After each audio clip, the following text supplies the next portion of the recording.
Alors, nouvelle critique posée avec une voix bien plus enjouée, et pour cause.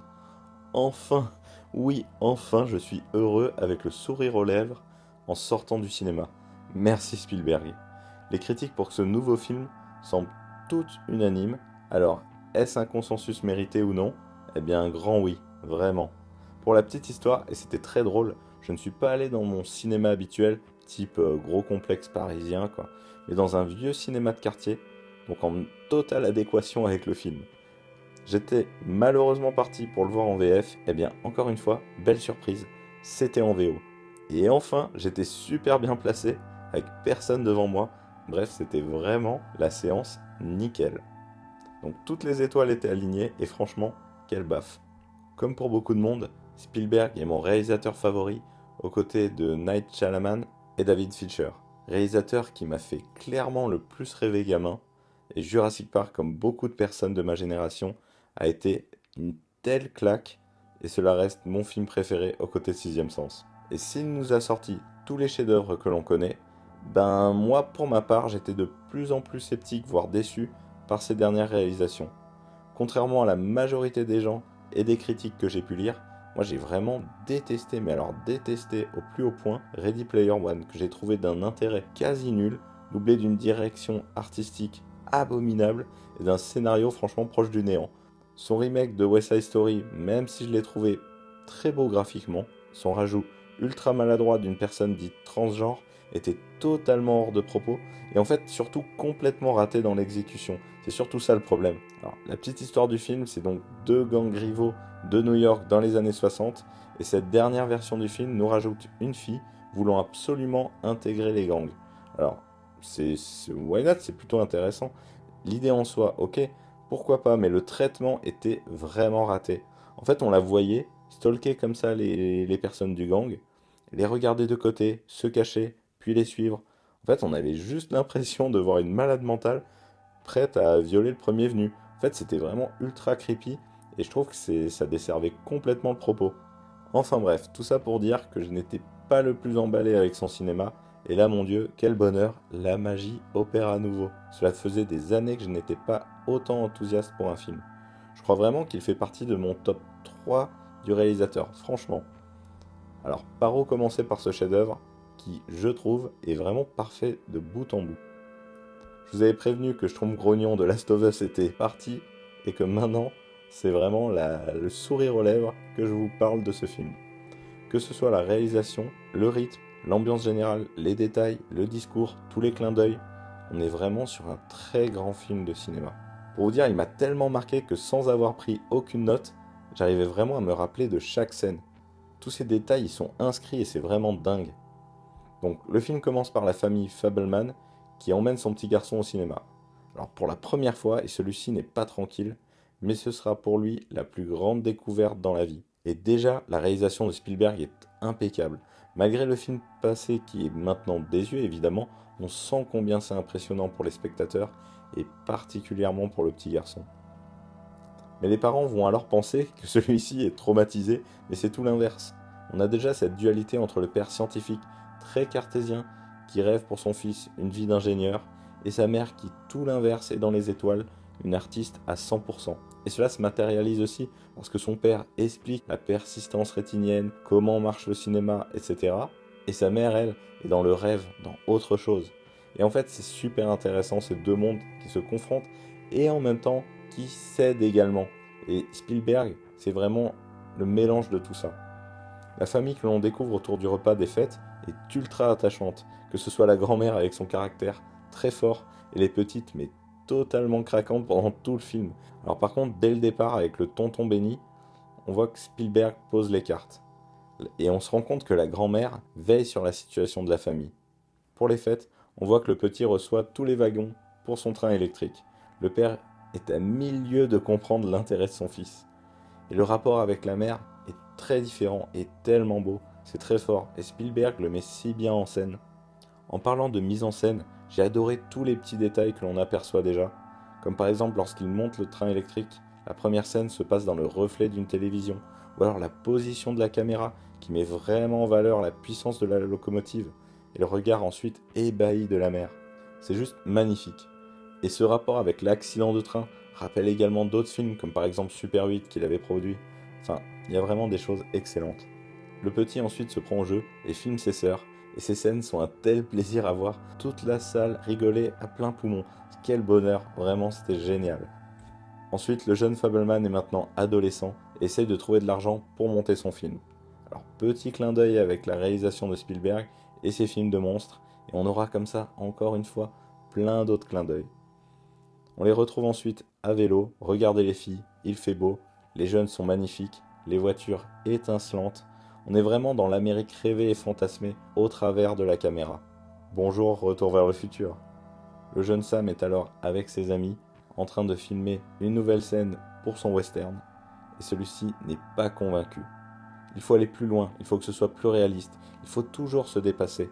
Et là, on a vraiment la patte de l'artiste. Par son intelligence et son sens du détail, il va alors trouver des petits trucs possibles pour rendre ce qui est affiché beaucoup plus crédible. En créant ainsi les premiers effets spéciaux, son père est totalement soufflé et ramène encore le tout à la science, mais son fils a d'autres rêves.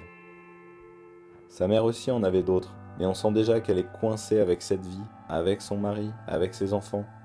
Et en fait, son seul vrai bonheur, au-delà de l'artistique, on se rend compte que c'est cette figure qui plane toujours autour de la famille. Nous avons ensuite une scène très importante qui va la marquer, la mort de sa mère. Alors, un point génial, on voit Sam près du lit, près de sa grand-mère, et comme si celui-ci faisait attention déjà à tous les détails, il fixe son attention sur le pouls de la personne. On a vraiment l'œil du réalisateur, et une façon aussi peut-être de se détacher du moment présent, une façon de se protéger. Le film est avant tout un drame familial. On voit que la mère n'arrive pas à remonter la pente, d'autant plus qu'ils doivent déménager. Elle qui a déjà perdu sa mère, elle devra perdre alors Benny.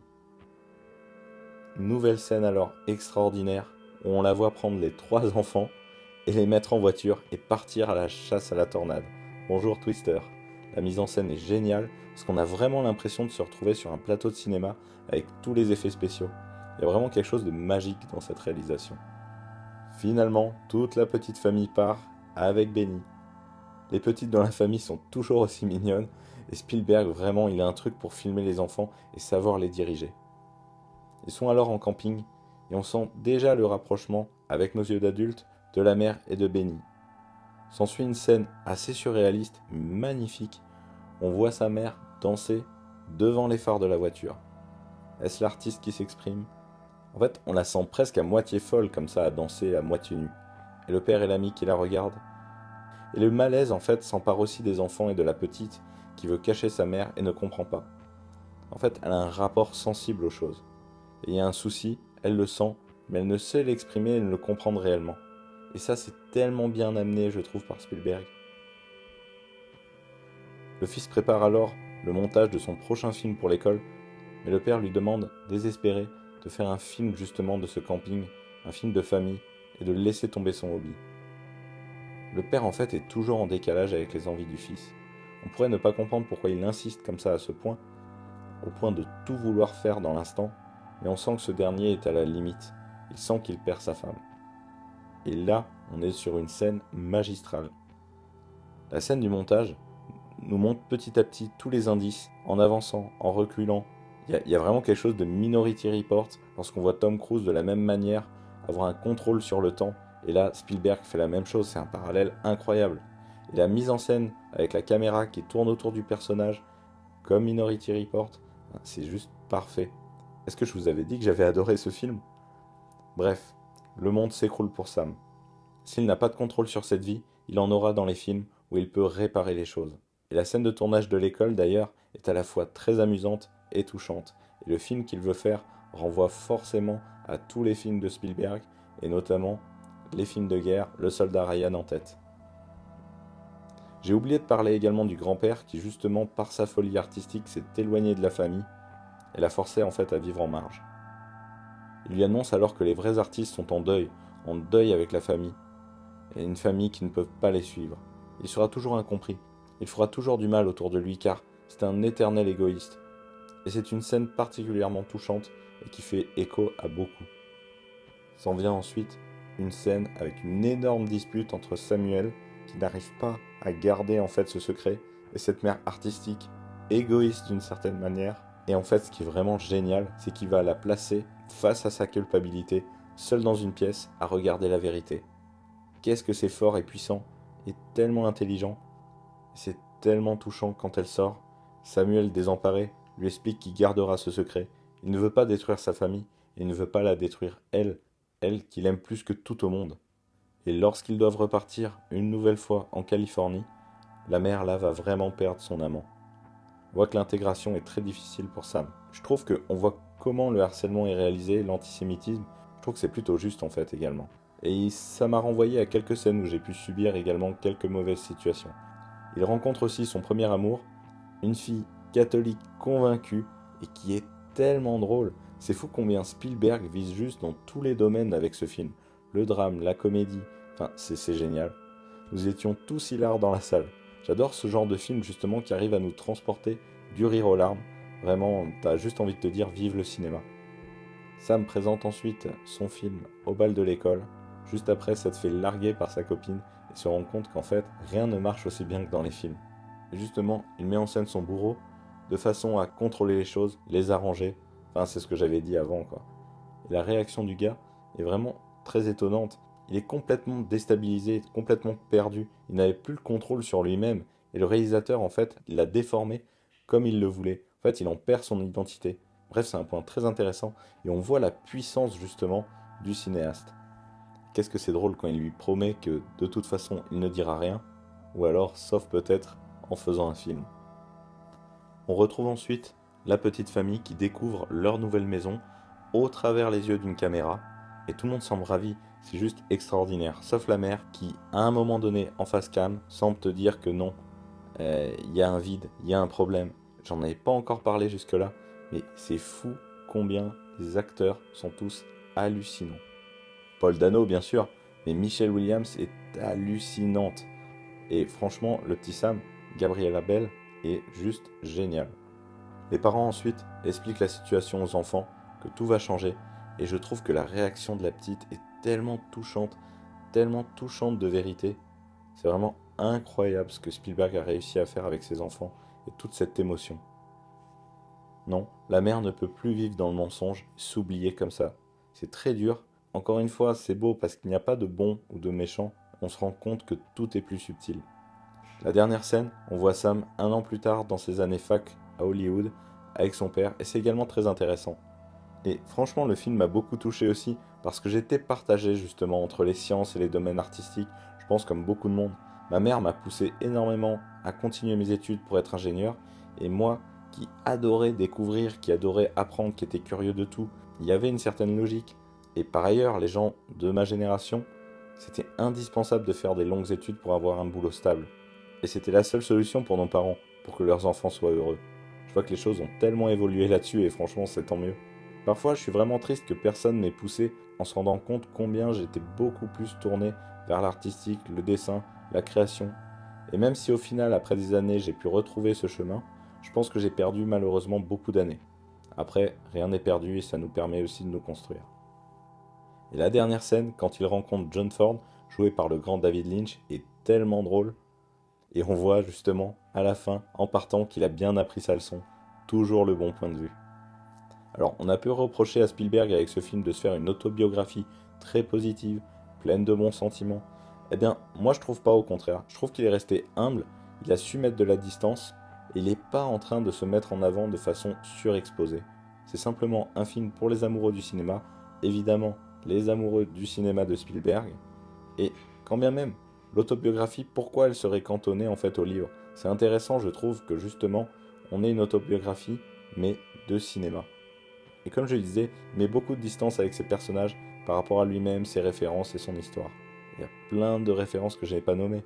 On a Jurassic Park, E.T., La Guerre des Mondes, Les Dents de la Mer, La Duel.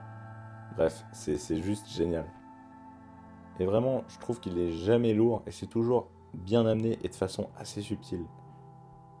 Alors cette analyse, c'était bien plus long que les autres, mais j'avais tellement de belles choses à dire sur ce film. Il fallait bien que je vous prouve qu'il y a un cœur derrière cette carapace qui ne fait que critiquer encore et encore. Bref, c'était un très bon moment de cinéma, et vraiment je ne peux que vous le conseiller. Merci beaucoup, à la prochaine.